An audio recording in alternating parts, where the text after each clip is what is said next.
We, the members of the secret order of alchemical actors, do solemnly commit ourselves to a full and honest telling of the history of the occult as far as we know it. I'm back here with Luke today for a special episode. Luke, say hello to the good people. Hello, good people. Luke, of course, is our Producia Discordia. Is that right, Luke? Is that what we decided? I believe so.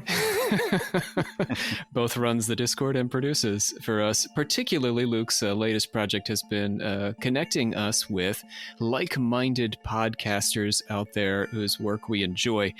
Today, I am joined by the team, the two-person team from Psychology After Dark. That's Psychology After Dark.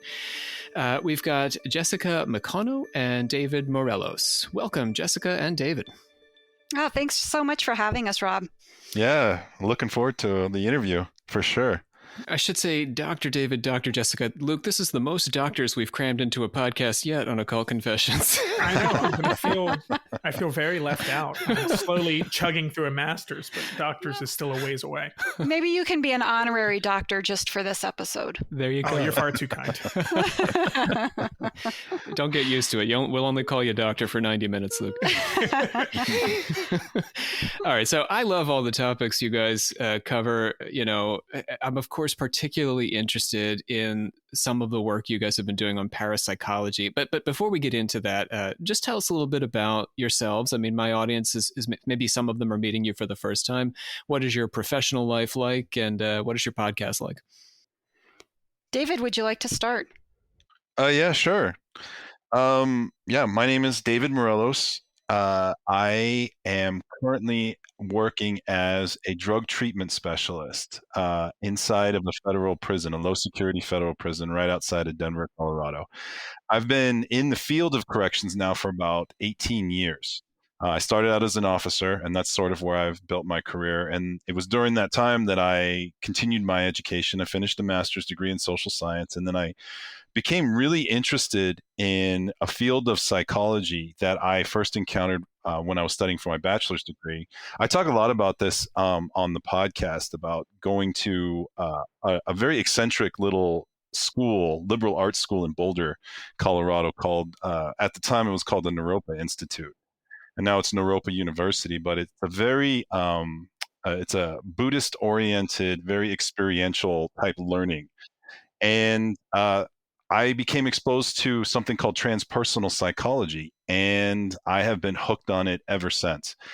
And so after I finished my master's, I looked for a couple places that where I could study on the PhD level and do that kind of research in transpersonal psychology, the movement of which is based around the Bay Area out in Northern California. And I settled on a place called Sophia University. And I've been just hooked on it ever since. I tried to really bring, as best as I can, without getting too far ahead of the men I work with in the federal prison in terms of their treatment. But I tried to bring a lot of what I know in terms of transpersonal concepts and Jungian psychology and stuff like that to the treatment that I do. But that's basically, where I'm from. So, David, your PhD is specifically in transpersonal psychology. Correct. And could you just give us a quick thumbnail definition of what would be transpersonal about psychology?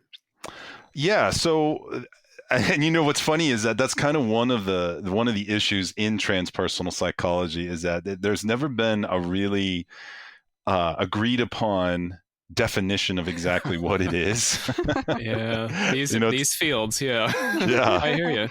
And the transpersonalists wrangle about it all the time. But essentially, the way I describe it is that the trans just means to go beyond, and then personal to go beyond the self. And so it really focuses in on the experiential aspects of when we sort of go beyond our ego persona. And these experiences that are absolutely part of the human experience, but are usually kind of pushed to the side by contemporary psychology. And those would be a lot of the topics that we have discussed on the podcast, and that we're going to talk about today in parapsychology. Mm-hmm. Interesting. And I see the Buddhist angle there too, in getting outside of the ego. Yeah, absolutely. There's definitely a lot of the transpersonalists and the human potential movement of the 1960s and the New Ageism and stuff like that was really sort of tried to bring in that East meets West sort of flavor, and it's sort of we've been watching the sparks fly ever since. You know? Yeah, absolutely. That's you're speaking our language there. Jessica, how about you? Well, going after that, it's going to sound so boring, my goodness. But I'm very much mainstream psychology. I went to University of New Mexico, where they've done a lot of addictions research. And for graduate school, I did all of my graduate work at the University of Denver here in Colorado. And my specialty areas are in forensic psychology and forensic assessment. And so I also work at the federal prison. David and I always like to tell people that we met in prison. Isn't that the sweetest love story? There's nothing more romantic. Right? Like all good romances start with, and we met in prison. So I've been working with people that are involved with the criminal justice system for over half of my life. And I've been at the federal prison for just over 10 years. And my main job there is doing criminal evaluations for the U.S. District Courts. So things like competency to stand trial or insanity evaluations. And, I'm very fortunate because I'm one of the few people that gets to say I have my dream job, that this is really something that I've wanted to do since I was 12 years old, and I get to do it every day. So it is in prison. There are some drawbacks to that, but in general, it's really interesting work. And, David and I really do come from very different kind of theoretical orientations and how we view psychology, but we're both absolutely in love with the field. And when we talk about it, we can really kind of explore different things, and he brings things to my awareness and educates me about aspects of the transpersonal that I never learned in school. And I think that I kind of bring that more traditional mainstream psychology view. And we were really interested, we're really into podcasts, of course, and we love a lot of like the true crime stuff on the paranormal. But for us, we would be listening to these episodes and then have this whole discussion about, well, what about the psychology behind this? And we thought, well, if we like to think about these things, maybe other people would as well. And so in 2019, we started our podcast, Psychology After Dark. And the whole premise is that we choose, some of these darker cases, these darker ideas from the human experience, and we talk about the psychology behind them from both of our perspectives. And so it's been a lot of fun. It's definitely a labor of love, as I'm sure you guys know. It's a lot of work, but I feel like it's so rewarding. Absolutely. It's a passion project, right? Mm-hmm. Well, Absolutely. I want to say thank you to you both. I have had the good fortune to be able to work from home as a college professor for the year, but I know that the prison system is one of the most dangerous places to work on a good day, but especially during time of COVID. So thank you both for the work you do. Oh, thank you. Yeah, It's been challenging. It's been really challenging for the inmates, and I think that they've handled it exceptionally well. But it's been a long year and a half.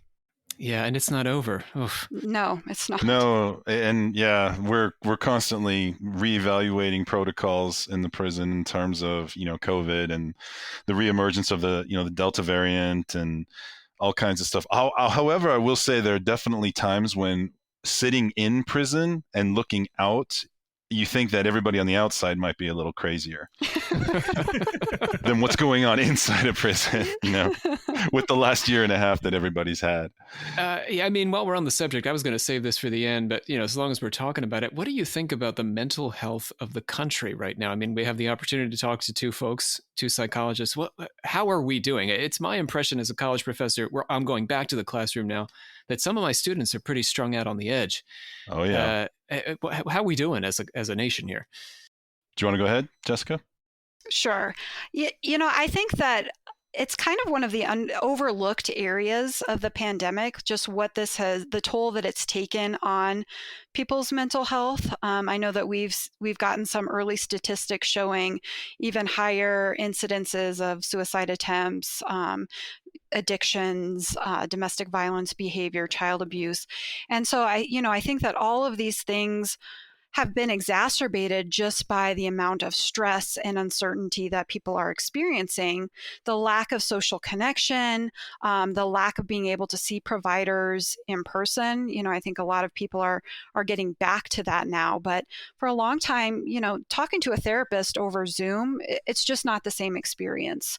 So I think it's been very challenging for a lot of people. And like you said, Rob, it's not over yet. I think that we had kind of this glimmer of hope, and then now we're kind of going backwards a little bit. And I wonder how that impacts people as well. Yeah, I completely agree with that. I think that a lot of the normal coping mechanisms that people have in the day-to-day, I mean, pretty much all of them have been disrupted in some way, shape, or form. I know for us, one of the things that we really love to do is we love to travel. And that completely got disrupted, in the last year and a half. And you feel it after a while. It definitely wears on you. And I think that right now, it seems the way I would describe the prison where we working with the inmates, it's definitely a little bit, hotter. I don't know how else to say it. It just seems like people are much more short-tempered. They're just people been snapping at each other. There's been a lot more conflict, more than usual, as this inability to use our normal coping strategies and coping mechanisms wears on us. That's how I felt at in-service last week, so I sympathize. And I can agree, too, on the Zoom. I think it's the same with teaching. We've done it online, but it is absolutely not the same experience. Luke, you teach in the secondary schools. How do you feel about the Zoom experience? I'm not a fan. So I teach in middle school, and it makes me wonder, especially for, middle school students. They're between 11 and 13, so they're in very key developmental points in their life. Do you think there's any kind of, deficit that they might be experiencing having a year online that could impact their social kind of development?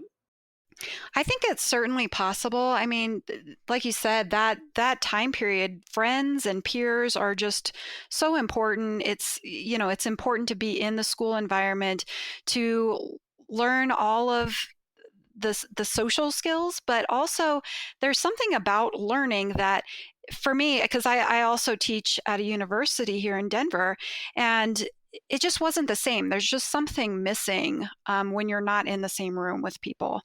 And, I guess that it's to be seen the true impact of this past year doing everything virtually. But, I would imagine that kids are going to have to catch up, at some point. Mm-hmm. Yeah, and we're seeing a lot of that now, especially preparing for next year. And halfway through last year, when we brought students back, it was as if the entire period of time where they were online, nothing really happened, unfortunately. Yeah. They didn't quite learn. Yeah. Well, on that note, let's talk about something more fun. Let me wind into this a little bit. I didn't put this in the questions exactly, but I just want to get each of your takes on this sort of broad question. What are the fringes of psychology today? What is considered fringe? David, I know that you were kind of thinking more about, because he kept asking me, like, what do you think? And I'm like, I'm so in the middle of the mainstream. It's almost difficult for me to see like what the fringes are, and I think David's a lot more in touch with that. I appreciate the vote of confidence in that regard.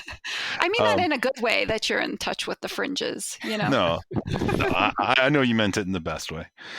I think that's a great question. And so I thought about that question for a while. And for me, I would have to say that the fringes of sort of psychological research lies in consciousness and consciousness studies. People who listen to our podcast know that I cite the work of a contemporary philosopher by the name of Ken Wilber a great deal when discussing ideas, as I think his work and a number of others have done a tremendous amount of work to really bring the riddle of consciousness into mainstream and the importance of consciousness studies into contemporary psychological research. So what interests me the most regarding consciousness studies is the interface between consciousness and matter. So this is why the idea of the soul has been so resilient throughout time. Our consciousness, and there are millions of examples of this, seems to be able to transcend our material bodies and yet is also able to be seamlessly integrated with them. We know that when we take a drug like DMT, people have some extraordinary experiences, but we literally have no idea how a chemical translates into an internal experience. And so one of Wilber's strongest arguments for the existence of spirit, in my opinion, is that science and psychology has never been able to identify where the interface between matter and consciousness really lies. So therefore, how can a chemical suddenly invoke an incredibly profound internal experience in someone who comes back from that experience to describe communing with beings from different dimensions of time and space? So for me, there's simply no rational answer to this question, at least not yet. There's no place where we can point and say, this is where consciousness and the body meet. So for me, exploring just what makes us conscious, but not just what makes us conscious, but why we are conscious, continues to be the most fringe psychological research being done. And I use the word fringe as a good thing. This is the new frontier of psychology, I think, as more and more people are waking up to some pretty profound existential truths out there. And a lot of the old answers, those answers that seem to lack depth and meaning, are being rejected. So for psychology to continue to move forward, I think we really need to continue to push out into those fringes. And as long as it's part of the human experience, I really believe it will. All of my listeners who were thinking, Rob, why do you have a couple of prison psychologists on the show, are now saying, of course. This is one of our favorite topics. And as a philosopher, I take a certain stance on it. I agree with everything you've said, David. But what fascinates me, because this is not a problem I ever think about when, contemplating the intersection of matter and consciousness and where consciousness lies, is that it has practical applications in mental health. Could you speak to that a little bit? Yeah. Let me think about that one. Do you have something, Jessica? Yeah, let me think about that one for a second. Absolutely. Okay, so as we're talking about the fringes, some things that came to mind. We're currently working on an episode on precognition, and these ideas of psi, telepathy, telekinesis, near-death experiences, clairvoyance, all of this, and generally those have been in the domain of parapsychology, which we're going to be talking more about later in the episode. But there are still research studies being done into some of these areas. And I feel like even though psychologists tend to be a very skeptical bunch, there are some who are kind of daring to look at some of these issues. And there have been some really interesting findings that have come about. And so, I kind of see that as maybe one of those fringe areas. Super interesting and still not totally accepted, but I think maybe there's a place in the future where people will look more seriously, or at least be willing to consider some of the evidence from these studies, moving forward. So I think that maybe is a little bit related to consciousness, but it's also, it's a little different, So you mean like something like using this sort of like, we talk about the random number generator, being able to tap into the random number generator of the mind as a way to problem solve? Right. So there's been those studies. Some of the studies that I've looked at recently, they're from like 2011, 2015, are looking at this whole idea of the reversal of time, basically. And it's something that's been demonstrated on the quantum level, but they're finding some evidence in human behavior as well. And I just think that is really fascinating stuff. Now, it's not to the point where we can prove that people have psychic abilities or can prove that they have premonitions, but there are some interesting studies that are suggesting that what happens in the future can impact what we're doing in the present, which just like that blows my mind. And that's so far out of the realm of like anything that I learned in school or anything really that has to do with my day-to-day work, but yet still fascinating and has incredible implications, I think, just as human beings, you know? When in class, and I think on the show, Luke, I've mentioned this. We talk about a study where a pornographic image was hidden behind two screens, and because of the emotional content of a pornographic image, it inspired a stronger correct guess response in people. Fascinating. It's fascinating stuff. Yeah, BEM, I think is the name. BEM studies from Cornell. Yep, right, absolutely. Right. Similar to that, your recent episode on Project Stargate kind of touched into that as well. Didn't they have a success rate in identifying around like 65% or so? Right. And that was what some of the proponents of the study reported. Mm-hmm. And, you know, we talked about this idea that we would need more information to tell if that was really statistically significant. But it is certainly possible that people were kind of hitting or making correct choices or correct observations at a greater than chance level. And that, again, that would be pretty amazing if somebody was able to do that or could hone those skills. I'm going to give you an opening here, David. Yeah, what'd you come up with? You know, I was thinking about it, and it's I don't know. I guess I don't know how I would qualify practical, like what a practical application would be. I know that, again, in my opinion, it's probably one of, if not the most profound sort of riddle that we face, as part of our existence, is sort of acknowledging and really studying, what makes us conscious human beings and how this sort of works. To me, it seems like I can't imagine a corner of psychology that wouldn't be touched by that, with more information on how consciousness works. It's funny because in technology, you see and you hear a lot of conversations about AI and, artificial intelligence, and it becoming more and more human-like, and then becoming self-aware and stuff like that. And we've had numerous science fiction movies that go into that, like like Terminator and stuff. What happens when technology becomes self-aware, or the Matrix or whatever? But we don't even know how it really works in us yet. And that's what I find so interesting. It's like we have these conversations about technology and stuff going into these outer realms. And it's like, yeah, but, we really should figure out how it works in us first, I would think. And then I can't even imagine what that would do to the field of contemporary psychology to really sort of understand those types of concepts. So you view it as a kind of existential shift in the way psychologists approach what they do. I would think so.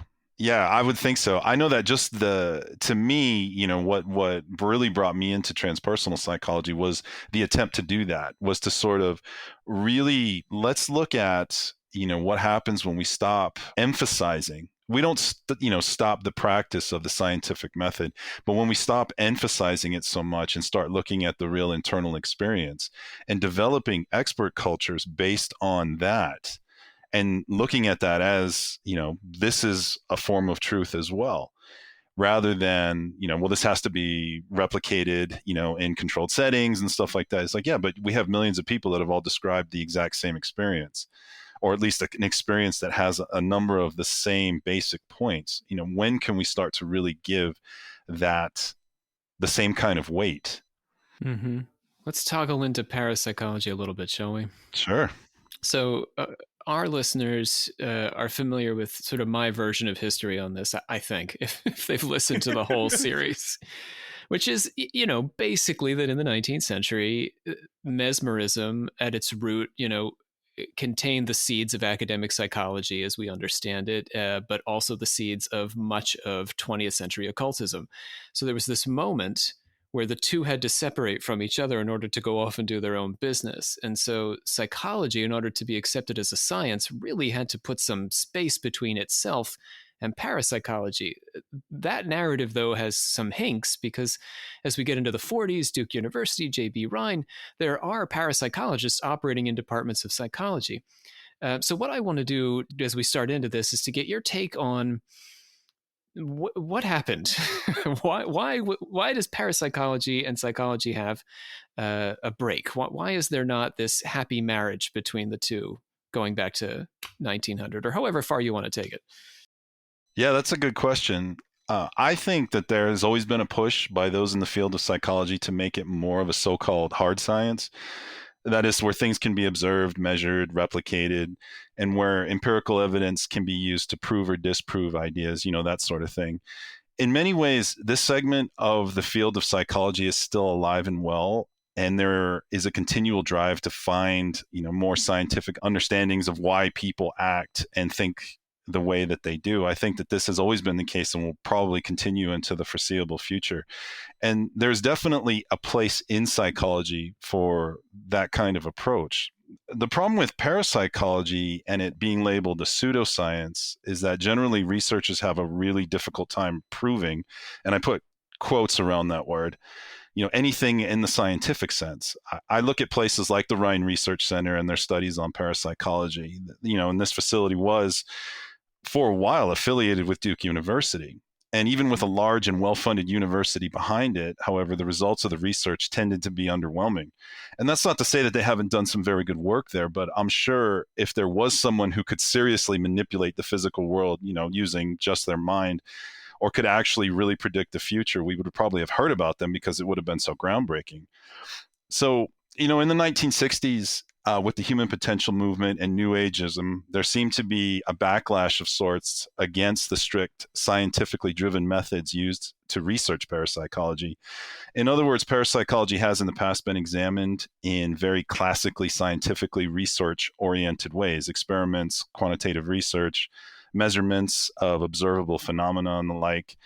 During the 1960s, however, a number of researchers started to question the supremacy of this kind of approach. And so getting back to the DMT example, this is just sort of an example of what I'm talking about. And so for anybody, any of the listeners who have watched the documentary DMT, The Spirit Molecule, which came out in 2010, or those who even may have read the book that was published by Dr. Rick Strassman in 2000, who conducted research on psychedelics at the University of New Mexico between 1990 and 1995, he revealed some interesting information about how he had to go about getting his research approved. When designing the research study on DMT, it was suggested that he focus on the basic physiological measurables of people under the influence of dimethyltryptamine. And by focusing the official study on these observable and measurable data points, he was able to actually get the study approved. But what he and the other researchers were really after was the experience of those who took the DMT. That is, the stories of each of the research participants and how they contextualize that in their lives.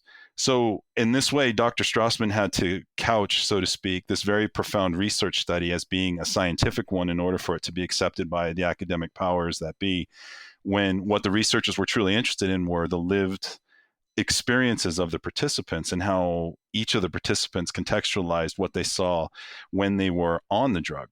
So it seems that beginning in the 1960s somewhere, researchers started to acknowledge the unique truths that could be learned by really engaging the internal and subjective experiences of people rather than, just what we can observe and measure as someone looking in from the outside.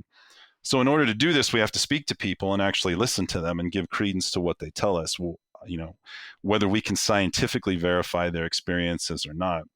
So this, in my opinion, is the problem with parapsychology and why it's been pushed sort of to the fringes of psychology. The emphasis has been on proving or disproving from a scientific viewpoint.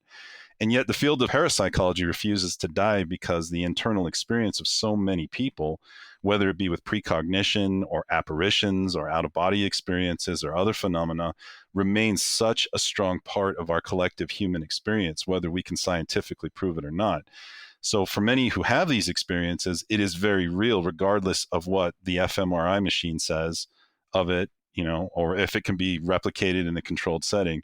So as we move further into exploring and honoring the subjective reality of being human, I think we'll see things like parapsychology move further into the mainstream. That's interesting. It's sort of like a return to the early days. I mean, F.W.H. Myers and Miller, these sort of folks were very interested in experience. But then, moving into the Rhine days, it was these, we need thousands of subjects and to produce these, huge data sets in order to. But as you say, David, the result is often 51% or 52%, which, statistically, I guess, is impressive. But you really need a lot of persuasion in class. When I say this to students, they're like, "Oh, that doesn't sound like a lot." And I'm like, "No, but the statistics, it's kind of." It's just not an impressive story compared to these individual experiences, which is what Myers was focusing on. But now you're seeing us swing back in that direction, but now through the lens of psilocybin or LSD and that sort of research. Yeah, I would say so. I would say that. I mean, the internal experience of psilocybin, or the internal experience of a dimethyltryptamine, it's so many people come back from these experiences with a very profoundly changed viewpoint, on their lives. And, you see people go through experiences like this and completely change major aspects of their life. And yet, sitting from the outside observing it, we're just sort of left to wonder, okay, well, I mean, obviously they went through something, and to not really honor that, I think, is folly in the scientific method. I think that that's the biggest problem. And so I think that as we sort of move away from this emphasis on that kind of research, we'll start to see a lot more of these experiences being really explored in terms of what is the psychology of this, because these experiences will continue to have very profound and lasting effects on the psychology of people. Could we talk a bit about treatment then? I mean, what do we do with these experiences that seem to be otherworldly or paranormal, or an LSD or psilocybin experience, a DMT experience? How do you deal with that in treatment? Do you have situations where this comes up? I know that there are a number of men that I've worked with that have had profound experiences as part of, sort of waking up and all at once sort of realizing, my life is completely off track, because I deal with a lot of substance abuse, but a lot of other things come up as well in that context, including trauma, abuse, things like that. And so it's something that you definitely have to try to not marginalize, regardless of what your initial sort of perspective on it may be. Because these are, again, very profound experiences to the individual. And so integrating them can be interesting, and it can be something, and integrating them and processing them. In the last episode that we just did, that Jessica and I just did on Andrea Yates, was it the one on Andrea Yates? Talking about spiritual emergence? No, I'm sorry. It was on our Patreon episode, The Slender Man, about post-traumatic growth. Is what I was referring to. And it was about, the growth that comes out of some incredibly traumatic experiences. And so integrating those can be an enormous process that for some people can take the rest of their lives. And so what really matters is finding how to best do that. One of the stories that comes to mind in regard to that was the story of the artist H.R. Geiger. I was at a seminar with a psychiatrist who's one of the grandfathers of transpersonal psychology. His name is Stanislaus Grof. And he talked at length about being personal friends with H.R. Geiger, who I'm sure you guys know is the designer of the Alien from the Alien movies. The xenomorph, right? Yeah. Perfect. Yeah. And why his artwork was so incredibly creepy. And it had to do with a bad LSD experience that he had, and how it really brought to the forefront a lot of trauma. And, that's a whole nother subject, the perinatal trauma that he had gone through during the process of being born.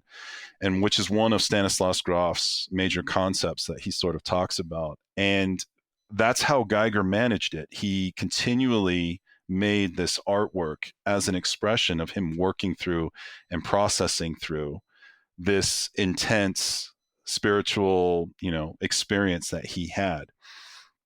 And there are also organizations that do this. I have a friend who I studied with who does a lot of work with an organization called ASSIST, which is the American Center for the Integration of Spiritual Experiences.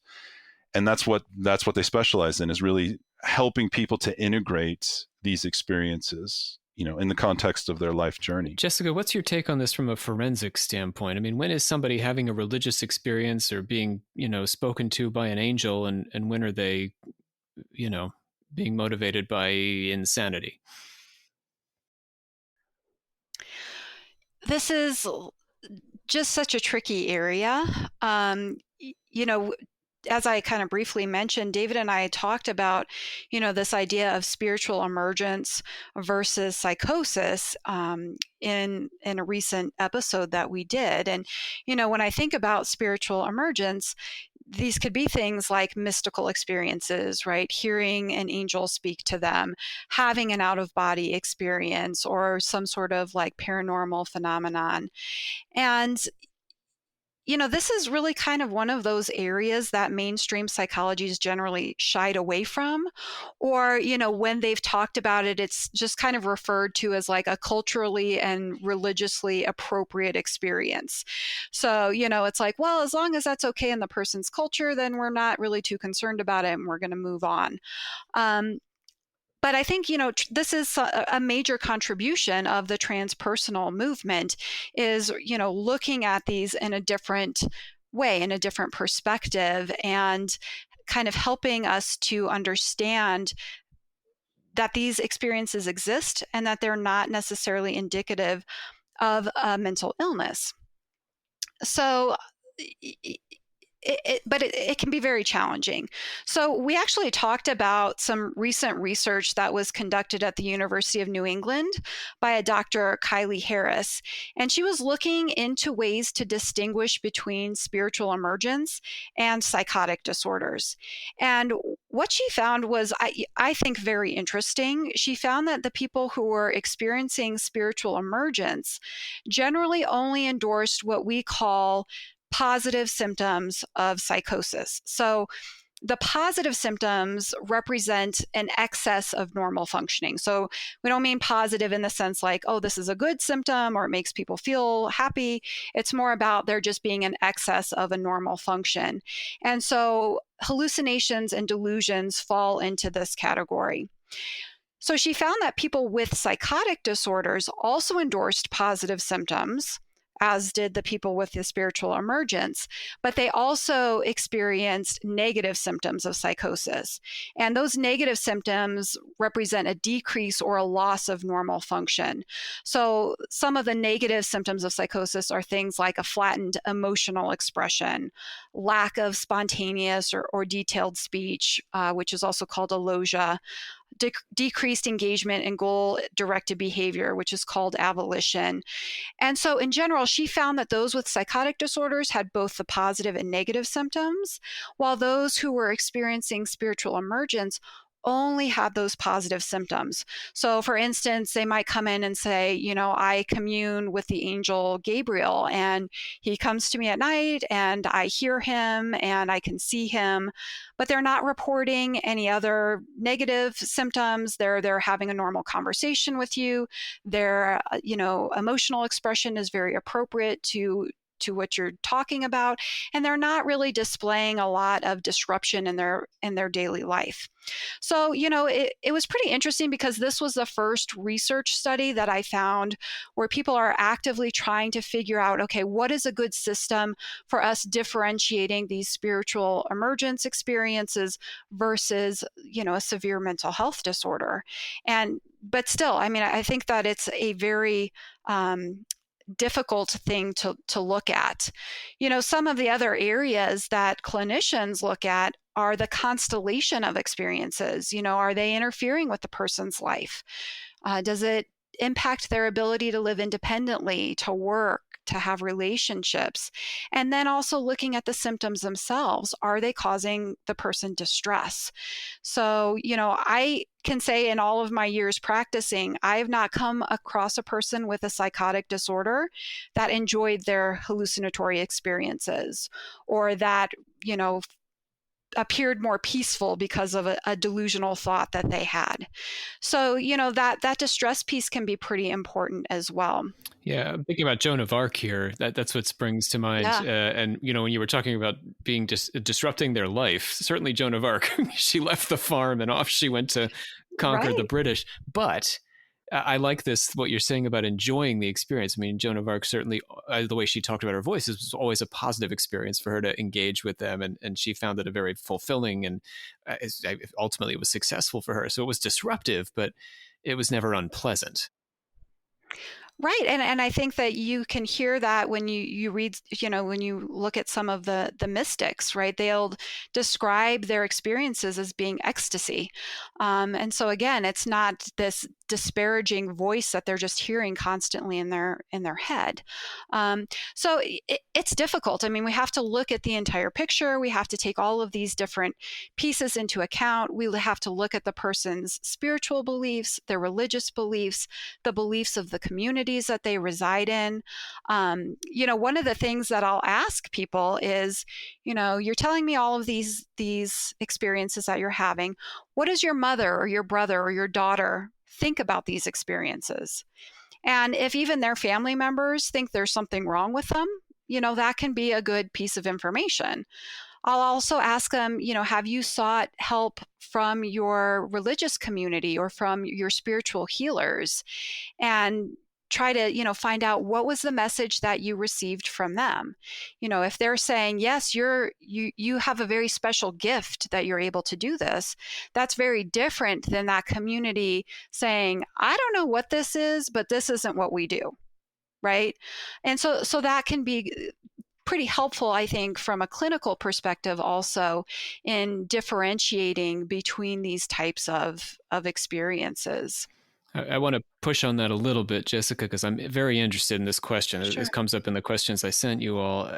I mean, a cult leader or, a very persuasive serial killer, I'm thinking about someone like the Toy Box Killer. These folks can persuade their families. Mm-hmm.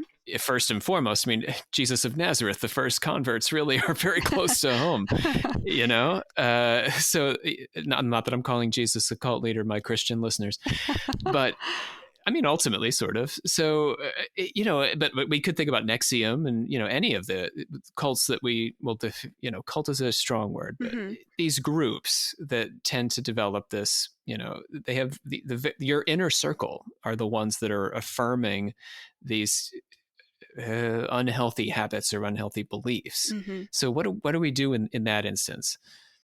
So, I think, again, we have to look at the beliefs in the context in which they occur. So all of our beliefs exist on a continuum. This is kind of the way that I think about it. And even this is the kind of example or visual that I'll use when I'm trying to explain this in a court, for instance. So every single one of us have beliefs that are not reflective of reality. Even the most rational person out there is going to have some kind of kooky belief.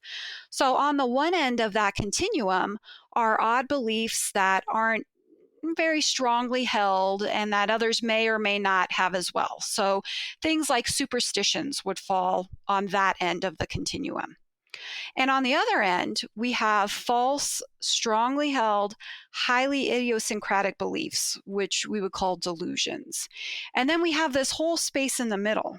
And some of that space in the middle are things that we might refer to as overvalued beliefs. So this is where we would find things like conspiracy theories, cult beliefs, terroristic beliefs.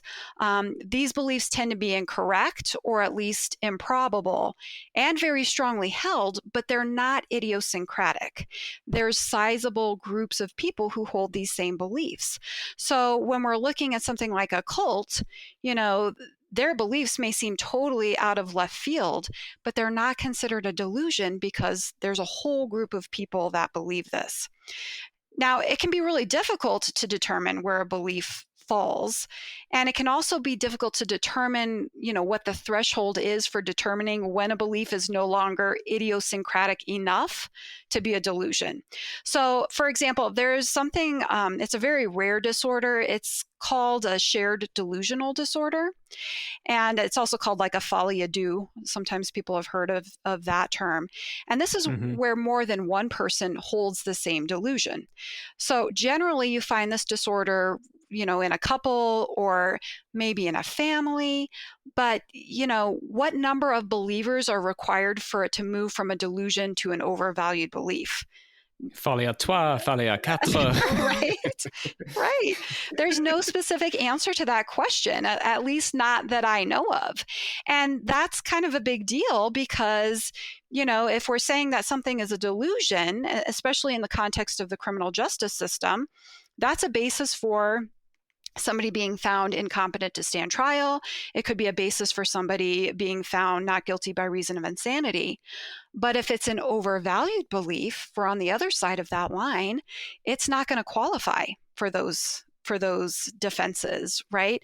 So it can be a little bit tricky, and I don't have the answer. I would love to know. I mean, if anyone's ever come across a study where they say, okay, the answer is 10 people have to believe something, that would make my job so much easier.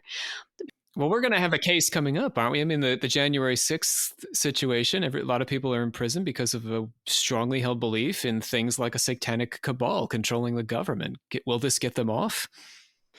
I doubt it. I think, I think it was your episode that we were listening to last night, and you were saying the reptilian redo, that 15% of people believe that this exists, right? So I don't know how many people that is, but it's a lot of people. It's far more than there are Muslims and Jews in the United States. Oh my gosh. Yeah. So there you go. That's a perfect example of an overvalued belief. Now, can somebody have an overvalued belief and have a mental illness? Sure. And that just complicates the matter even further. But it's kind of an interesting thing. It's certainly an area of interest for me. And I'm going to say one thing that maybe I'll regret saying, but I'm going to just go with it anyway. Luke can always edit it out if you regret it later. So, the other piece is that we also have to be careful not to pathologize all idiosyncratic beliefs. I'm sure like when Copernicus first said the earth revolved around the sun, people were like, he's delusional. Like this guy has a mental illness, right? So just because a belief is different, it doesn't automatically make it pathological. Again, we have to look at how holding the belief is affecting the person's life, their ability to function, examining that level of distress it's causing the person. Are they so fixated on it that it's causing them to lose relationships where people are like, I can't hear you talk about, the sun being the center of the universe or of the solar system. Again, I can't hear it, Is it getting them into trouble with the law? Is it causing them to lose their job? That's going to be far more concerning from a mental health perspective than, someone who has a strange belief, but, everyone just says, yeah, that's weird Uncle Larry, we love him and his kooky ideas, that's different. So anyway, that's just another to complicate matters further. No, I get it. I mean, I could keep going on this for ages, Jessica, because Jesus, after all, is best known for breaking the law. Right. Which we would now consider to be an immoral set of laws, the Roman Code. In that, I mean, they were crucifying people left and right. We certainly don't do that anymore. But anyhow, it's definitely complicated, but that's what makes it fun, right? It's interesting, yeah. Yeah. I mean, I guess fun in the academic sense. When it gets down to the prison system, I'm sure that it is less fun to be having to make these decisions for people because it has such a strong impact on their lives. Could you guys speak a little bit about that? This is life and death for some people, or maybe, a path to happiness versus, never-ending cycle in the system. It's a lot of responsibility. And, I teach forensic psychology to undergrad students. I also have taught in graduate school. And one of the things that I tell my students is that you have to be comfortable making these really difficult decisions that could impact a person forever.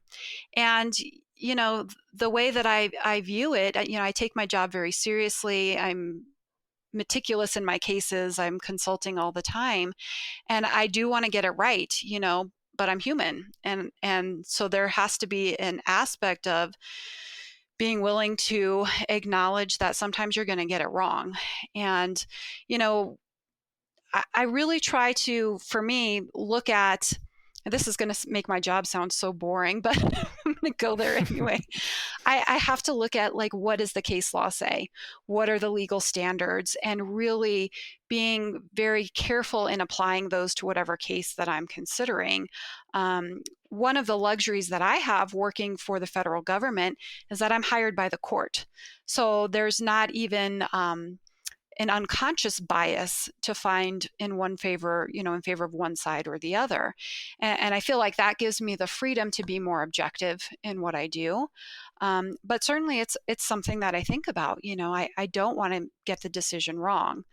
But the other piece is that at the end of the day, I'm not making the final decision. I bring my information to the court, and it's going to be a judge or jury that decides. And it's not uncommon that I may have an opinion in a case, and there may be another expert that has an opposite opinion, and they may have very valid reasons for doing that. So it is challenging. It's a lot of responsibility, and you definitely have to have that personality where you're willing to make those tough calls. Mm-hmm. David, what's your take on this? I definitely respect that the work that Jessica does because of that. When guys come to me, they've already been diagnosed. My degree does not allow me, the ability to diagnose, because it's not a clinical PhD. Okay. So the way that substance abuse is looked at, and I explain this to the guys all the time, because there's still this idea of, like, you're an addict. And the terminology, the term addict is actually used less and less as time goes on in the field, because there's really no sort of objective measure for that. Like, okay, suddenly you're an addict, whereas, okay, one step ago you were not. And so the idea always gets back to, just like what Jessica was saying, where does this affect other aspects of your life, and how does it affect other aspects of your life? And so if somebody has a substance use disorder, we would say it's either, mild, moderate, or severe, depending on the types of consequences it is causing in various aspects of their life. So if it doesn't really harm that person, regardless of how much they're actually using, until it starts to have a detrimental effect on, let's say, their health or their finances or their relationships or their work life, that's when we would start to say, okay, this is a substance use disorder that's a little bit more intense. So we would say that's a moderate one, or even a severe substance use disorder. So, but for me, and I've had to work with guys who have very rigid sort of belief systems. And that is really, is about a lot of times the skill of the clinician, and how do you contextualize that within their belief system to make it, to meet them where they are, so to speak. And that's actually one of the harder things to do. I know that that's been one of the more challenging things for me as a substance abuse counselor, is how do I meet this person where they are? Because when they come to you for this kind of help, they're in all different places. And some of them, they come to the table with very rigid sort of belief systems. As long as those belief systems aren't causing damaging effects in other aspects of their life, it's sort of something that you have to, all right, well, you spend time contextualizing, like, how do we take these concepts, these basic sort of CBT concepts, and integrate them into this person's worldview. And it definitely can be challenging at times. So you're trying to get your sort of theoretical viewpoint to interface with whatever belief system they're bringing to you in that room. Correct. Right. So we, the big one, of course, is the born again Christians. We get a lot of born again types. and they're not especially difficult to work with unless the dogma is incredibly rigid. In which case, there will be times when like a basic sort of CBT concept doesn't match up exactly as to how they would put it in terms of, their religious beliefs. But I haven't run into that too often. Usually CBT and the use of CBT, which is what we use, in the prison system for substance abuse, is open enough and receptive enough that you can work with quite a few different orientations. And that's, again, working within the CBT model, I've been able to use Jungian psychology. I've been able to use, dribs and drabs of the transpersonal theories and, different philosophical beliefs and stuff. And so that is one good thing about using cognitive behavioral therapy. So when you talk about born agains, are you saying that their viewpoint is too rigid? They're too hard on themselves? Not necessarily born agains. There are some that do tend to be much more fundamentalist than others. In other words, the belief system is such that it can be very all or nothing. It can be very black and white, good versus evil types. And a lot of the CBT concepts, and this is definitely true for DBT, dialectical behavioral therapy, is sitting in the gray area and holding tension between opposing points, between opposing views. And so when we start to talk about, and one of the Jungian concepts that I like to use a lot is that of the shadow. And okay, well, there's this idea, in very sort of fundamentalist belief that you vanquish enemies, you win or you lose. And it's, well, no, that's not exactly how it works. You have this part of you, at least, Jung posited this, that is always there. This is your shadow dimension, your shadow side. This isn't something that's never going to go away. But what you have to learn how to do is to dance with it. And how do you hold the tension between, this is my shadow dimension, this is my shadow side, I acknowledge it, I honor it, but I set boundaries on it so it never gets to actually, drive the car, so to speak, or run the show. And this is a matter of being able to sit within that gray area, I think, which can be difficult for people who have very rigid sort of belief systems. Like, okay, it's either this way or it's that way. So I have a funny story, and this will exemplify why David is a much better therapist than I am, why I need to stay doing evaluations. But I don't really do treatment. I just figure out what's wrong with people and then somebody else fixes them.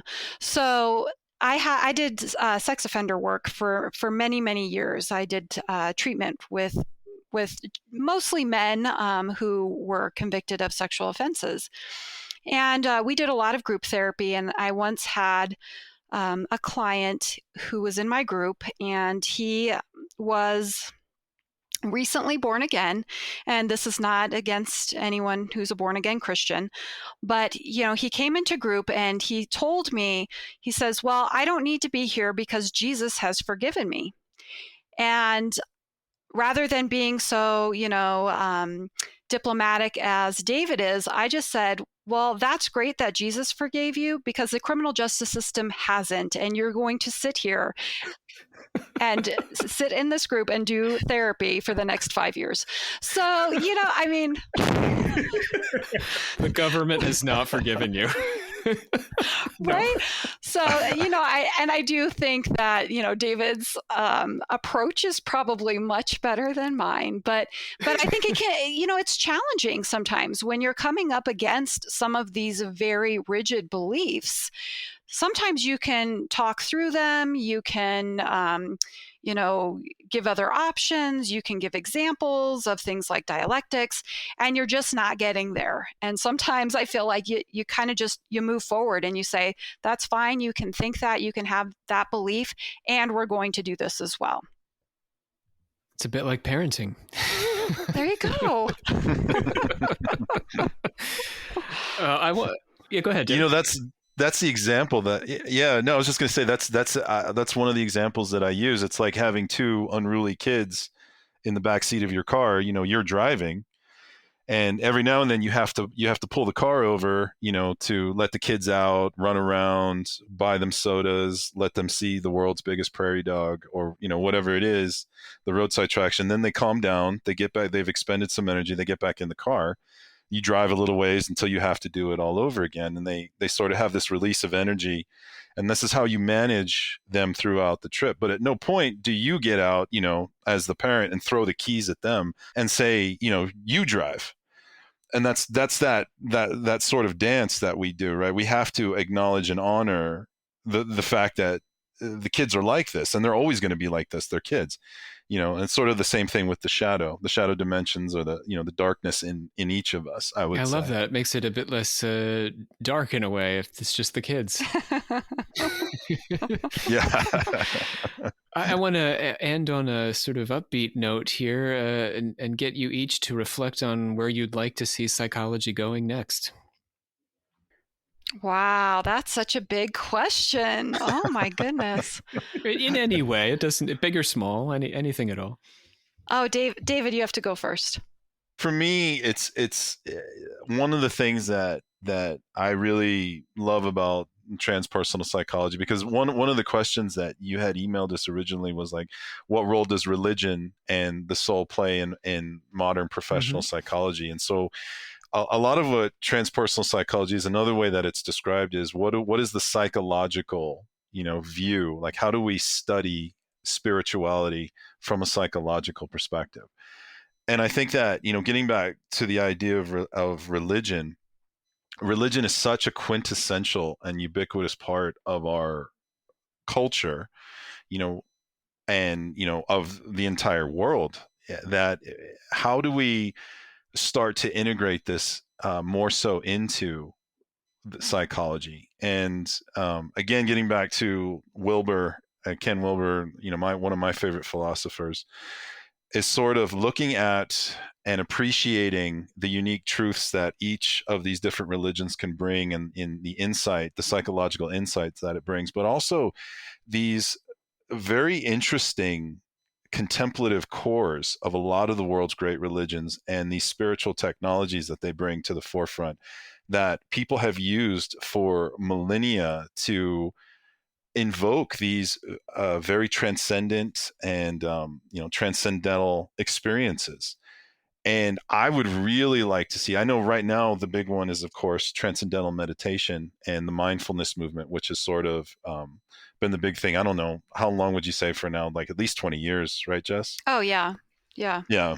And so, and of course the mindfulness movement is a secular way of looking at it, but it has some very profound, or can have some very profound spiritual implications to it.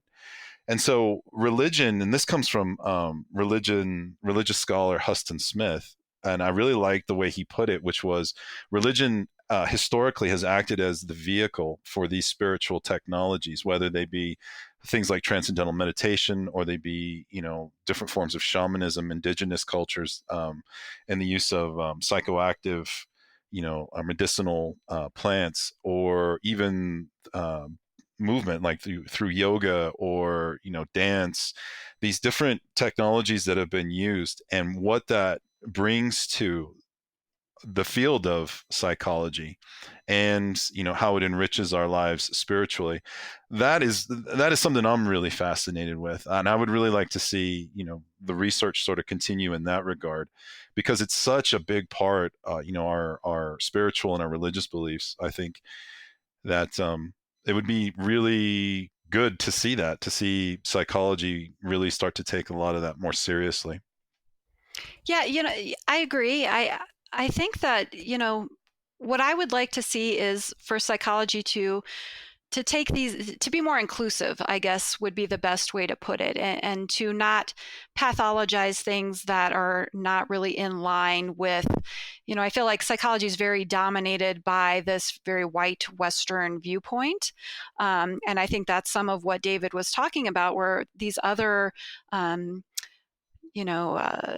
methods and technologies have been marginalized as, being mystical, or not really having a place in a scientific field like psychology. And so, really starting to include that, taking into account all of the, hundreds and thousands of years of knowledge that went into these practices and really incorporating them and including them. The other piece that the other kind of direction that I would like to see psychology take is I'm really am fascinated with this idea of intelligence, but not just as it applies to like an IQ test, but like all of the different types of intelligence that people have. And there's been, a start to this movement in looking at, like emotional intelligence, creative intelligence, but kind of exploring that more and maybe putting some more emphasis on how important those areas are to being a healthy human, and that it's not just about, what is your IQ, but like, how do you interact with other people? How are you successful? In all of the different relationships that you have in your life. So I think that would be kind of a cool area to see some more development in as well. Interesting across the board. I want to thank you both, Dr. Micono, Dr. Morelos, for an excellent conversation. I really enjoyed this. Oh, it's been great, Rob. Thank you so much for having us. We absolutely love your podcast. We would love to have you on at some point to talk about some fun occult topics. And yeah, you got it. I think our listeners, they would absolutely love it. That would be awesome. Thank you so much. This has been so much fun and such a great conversation. The show again is Psychology After Dark, and it is a show that the Alchemical Actors enjoy in our free time, and we encourage you all, dear confessors, to check it out. I feel like the both of you have done an excellent job selling the confessors on your show today. You hit so many of our favorite topics, and I really appreciate it. Again, thank you both. Thanks. My name is Dr. Rob C. Thompson, joined by my good friend and producer, Luke Kinnaman. Goodbye, and thank you both. We'll check you next time here on Occult Confessions.